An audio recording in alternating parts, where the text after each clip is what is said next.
যাদেরকে তাড়ায় দিছি আমরা বলতেছি তাদের মানুষও কিন্তু এই দেশে মিনিমাম 30% আছে এখন।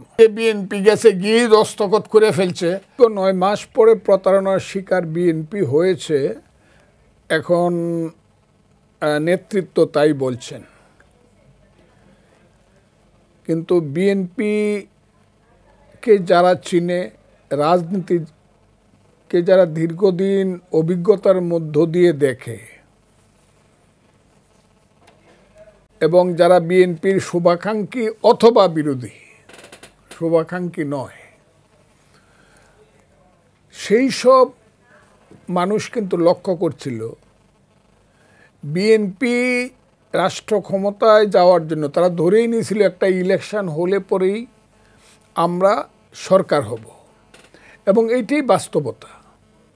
এবং সেই সরকার বা সরকারি দল হওয়ার জন্য বা রাষ্ট্র ক্ষমতা হাতে পাওয়ার জন্য বিএনপি সব কিছু যেন ছাড় দিতে রেডি ছিল।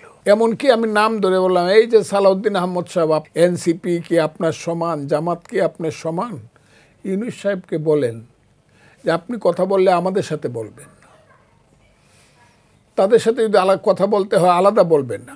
বিএনপি যেহেতু রাষ্ট্র ক্ষমতায় যেতে চায়, তাকে কিছু কিছু ব্যাপারে মানে অ্যাডজাস্টমেন্ট, কম্প্রোমাইজ করতে হয়। কারণ এটা এই দেশে লিবারেল ডেমোক্রেটিক পলিটিক্সের ধারা ছাড়া এই দেশের মানুষের মধ্যে নতুন কোনো কিছু আনতে গেলে এখানে অসুবিধা আছে।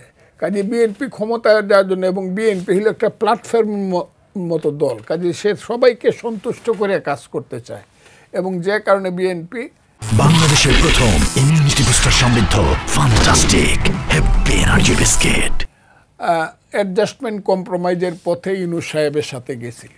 তারা জানতেও চায় না যে ইউনূস সাহেবরে করলাম, তারপরে যারা আসলো তারা কারা এটাও জানতে চায় নাই। যারা আসলো তারা কিভাবে আসলো?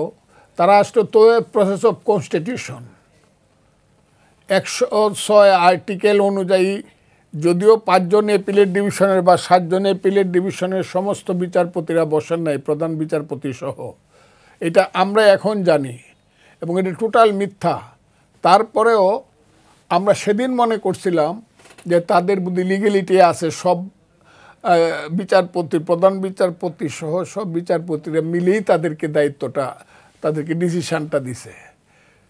তাইলে তারা যে শপথটা নিল, দ্যাট ওয়াজ এ কনস্টিটিউশনাল শপথ। যে তারা যে শপথটা নিল, এটা শপথটা নিল রাষ্ট্রপতির কাছে সাংবিধানিকভাবে রাষ্ট্র পরিচালনা করার জন্য। কোনো বিপ্লবী সরকার কিন্তু তারা করলো না, সেই সময় করলে কেউ বাধাও দিত না। এখন আপনি যখন 14 মাস বিপ্লবী সরকার করলেন, বিএনপির তো বোঝা উচিত ছিল যারা এটা তো বিপ্লবী সরকার না, তাইলে হুইজ আলী রিয়াজ, হুইজ এই 19 জন লোক যারা বাংলাদেশের নাগরিক না, 11 জন এর মধ্যে হলে আমেরিকান নাগরিক, যারা বলে আমাদের কনস্টিটিউশনটাকে ছুঁড়ে ফেলে দিবে। যদিও বিএনপি খুব নরমভাবে বাধা দিচ্ছে না, 72-এর সংবিধান থাকুক, কিন্তু এখন তো আলী রিয়াজের কথাই প্রতিষ্ঠিত হইল, উনি তো ছুঁড়ে ফেলে দিলেন।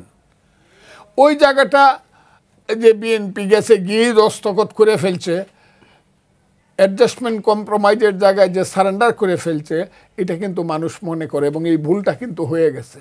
এবং এই ভুলের সুযোগেই কিন্তু তারা আজকে যে অবস্থাটা, আমি খুব ক্লিয়ারলি বলি, মানুষ কিন্তু বিএনপির সাথে আছে বেশিরভাগ, একদল মানুষ কিন্তু নীরব আছে এই দেশে, তাদের সংখ্যাটাও কম না। যাদেরকে তাড়ায় দিছি আমরা বলতেছি তাদের মানুষও কিন্তু এই দেশে মিনিমাম 30% আছে এখনো।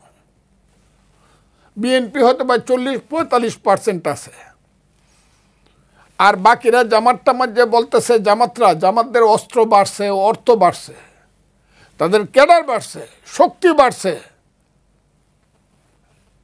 কিন্তু জনমত বাড়ে নাই। এটা ইলেকশনে গেলে জামাত বুঝতে পারবে, যে কারণে জামাত ইলেকশনে যেতে চায় না।